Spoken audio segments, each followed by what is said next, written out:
सेसाफानि बर' बाजाराव खुंगा बाजिनैथि बोसोरसालिया सेसाफानि आन्सलिक माइनाव फोरबो खुंफुंनो साखाफारा जाबाय।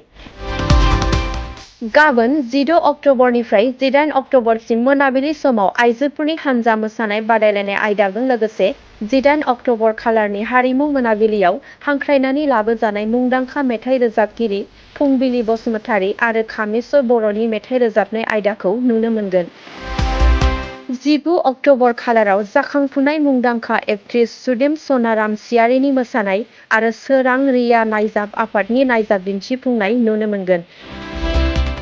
बेजों लोगोसेनो 20 अक्ट'बर खालाराव जोबथा हारिमु मोनाबिलियाव जाखांफुनाय मुंदांखा मेथाइ रोजाबगिरि जेसि नार्जारी, देरहासार नार्जारी आरो कुर्णा मयि राभानि मेथाइ रोजाबनाय आयदाखौ नुनो मोनगोन।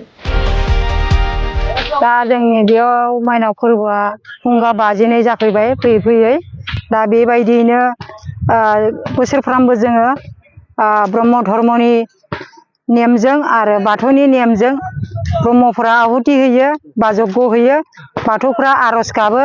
बेफोरबायदिनो फुंनिफ्रायनो गाबोन अखा नायब्लानो माने फुजाखौ जों आरम्भ खालामगोन बा जागोन।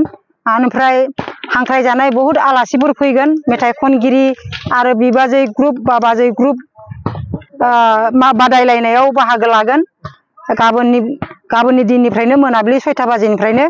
आरो लोगोसे जोंहा जायफोर आरज गाबगोन फुङाव बेबो मोनाबिलियाव बिथांमोनाबो फैफिनना आरो खालामफैबावगोन। फुं मोनाबिलि बेफोरबायदि आरम्भ जागोन।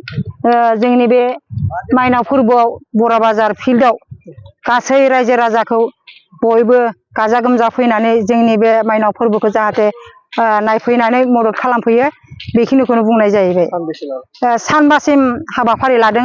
बे सानबाखौ गोसोबायदि फैनानै बेरायफैनो हागोन। जानो हागौ बोथोराबो मोजां जागोन आंनि आन्दाज आरो माने फुजाया जोंनि माइनाव फोरबोआ मोजाङैनो जाना थांगोन। गासै आइ आफाफोरा बिदा फंबायफ्रा फैनानै माने जाक जमक फैदो नायफैदो खावलायबाय जों फुजानि जानानै।